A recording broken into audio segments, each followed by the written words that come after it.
ভবন, যেখানে একসময় নেওয়া হতো দেশের সবচেয়ে গুরুত্বপূর্ণ রাজনৈতিক সিদ্ধান্ত, পরে সেটি পরিণত হয় জনরোষের প্রতীকে। ১ বছরের অপেক্ষার পর সেই ভবন এবার খুলছে সম্পূর্ণ ভিন্ন পরিচয়। আগামী ৫ই আগস্ট আনুষ্ঠানিকভাবে উদ্বোধন হতে যাচ্ছে জুলাই স্মৃতি জাদুঘর। একসময় প্রধানমন্ত্রীর সরকারি বাসভবন হিসেবে ব্যবহৃত গণভবন এখন রূপ নিচ্ছে জুলাই অভ্যুত্থানের স্মৃতি সংরক্ষণের কেন্দ্র হিসেবে। জাদুঘরটির উদ্বোধন করবেন প্রধানমন্ত্রী তারেক রহমান।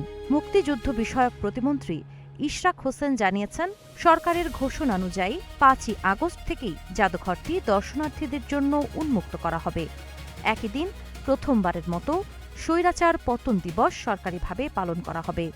এ উপলক্ষে রাজধানীর চীন মৈত্রী সম্মেলন কেন্দ্রে শহীদ ও আহতদের পরিবারের সদস্যদের নিয়ে বিশেষ অনুষ্ঠানের আয়োজন করা হয়েছে।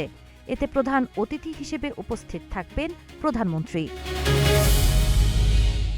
২০২৪ সালের ৫ই আগস্ট ছাত্র জনতার অভ্যুত্থানের মাধ্যমে ক্ষমতার পালা বদলের পর গণভবন দখলে নেয় আন্দোলনকারীরা।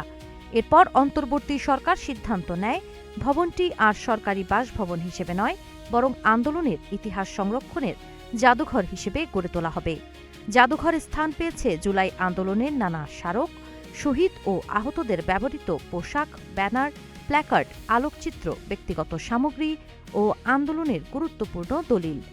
দীর্ঘ প্রস্তুতি ও কয়েক দফা উদ্বোধনের তারিখ পিছিয়ে যাওয়ার পর অবশেষে খুলছে এই জাদুঘর। সরকারের আশা, জুলাই স্মৃতি জাদুঘর শুধু একটি প্রদর্শনী কেন্দ্র নয়, বরং ভবিষ্যৎ প্রজন্মের কাছে ২০২৪ সালের আন্দোলন, আত্মত্যাগ এবং রাজনৈতিক পরিবর্তনের ইতিহাস তুলে ধরার একটি গুরুত্বপূর্ণ স্মারক হয়ে উঠবে। সাবা খান, নাগরিক প্রতিদিন।